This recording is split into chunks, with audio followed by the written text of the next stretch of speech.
ایک بار سرکار دو عالم صلی اللہ علیہ وسلم کی بہت پیارے صحابی ہیں حضرت ابو ہریرہ رضی اللہ عنہ، تو وہ فرماتے ہیں کہ میرے پاس ایک دفعہ رمضان کی زکوٰۃ کی حفاظت کی ذمہ داری تھی اور اب خدمت پر لگ گیا، یعنی جو زکوٰۃ گوڈاؤن وغیرہ میں تھا تو حضرت ابو ہریرہ کو اس کو حفاظت کی ذمہ داری دی گئی۔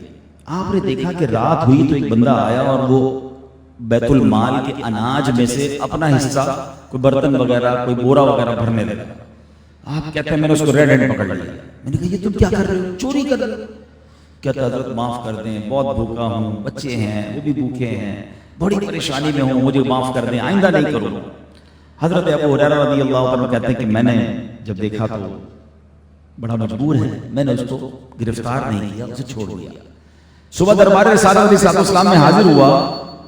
اللہ اکبر، اس سے پہلے کہ میں کچھ کہتا نبی پاک فرماتے ما فعل اسیرک البارحہ، اے ابو ہریرہ گزشتہ رات کو تیرے قیدی نے کیا کیا تھا؟ اب دیکھیں نبی پاک کو حضرت ابو ہریرہ نے نہیں بتایا، خود نبی پاک سوال کر رہے ہیں۔ تو عرض کرتے ہیں یا رسول اللہ، کہتا تھا بچے ہیں، فیملی ہے، پریشان ہوں، مجھے رحم آیا، میں نے چھوڑ دیا۔ نبی پاک علیہ السلام اب کیا فرماتے ہیں؟ اس نے تجھ سے جھوٹ بولا ہے، وہ دوبارہ آئے گا، جو ہو چکا ہے جو ہوگا حضور جانتے ہیں۔ میں بخاری شریف کی حدیث سنا رہا ہوں، بہت ساری کنفیوژنز ختم ہو جانی چاہیے۔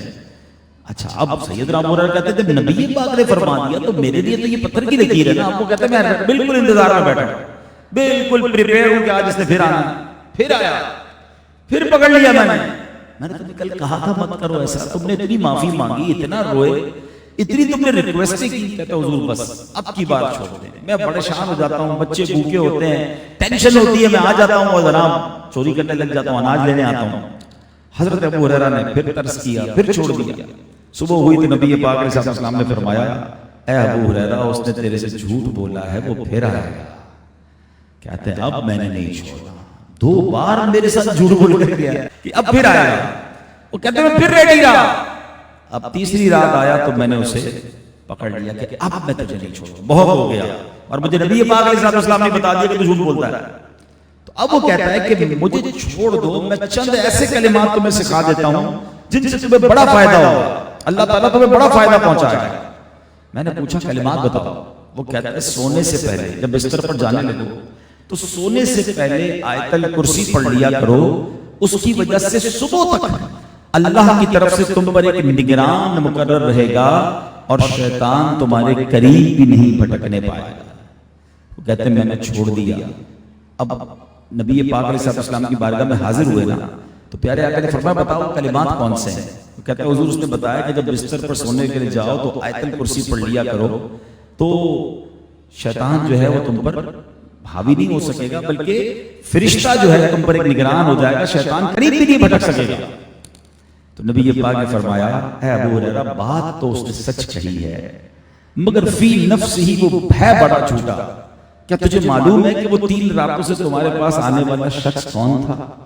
میں نے عرض کی نہیں یا رسول اللہ۔ آقا فرماتے ابو ہریرہ وہ شیطان تھا، یعنی خود شیطان جو ہے وہ حضرت ابو ہریرہ کے پاس آتا ہے، اور جناب وہ جو بھی چوری وغیرہ کا معاملہ تھا۔ لیکن اس حدیث سے 2 باتیں پتہ چلی کہ قرآن پاک کی ہی ایک آیت ایسی ہے جو اگر ہم سوتے وقت پڑھ لیں تو انشاءاللہ ساری رات فرشتہ سیکیورٹی کرے گا۔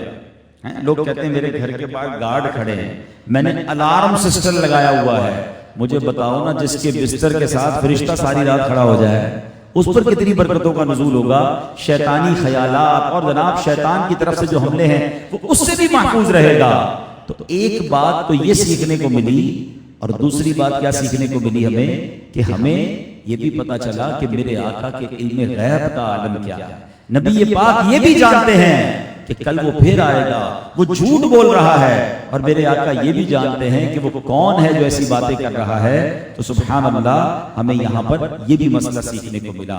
اب ذرا ایک اور بات ریئلائز کیجئے کہ ایک آیت پڑھنے پر اتنا اجر، اتنا ثواب اور اتنی برکتیں ہیں، جو پورا قرآن پڑھنے والا بن جائے تو بتائیں نا اس کو کتنا برکتیں اور ثواب ملے گا۔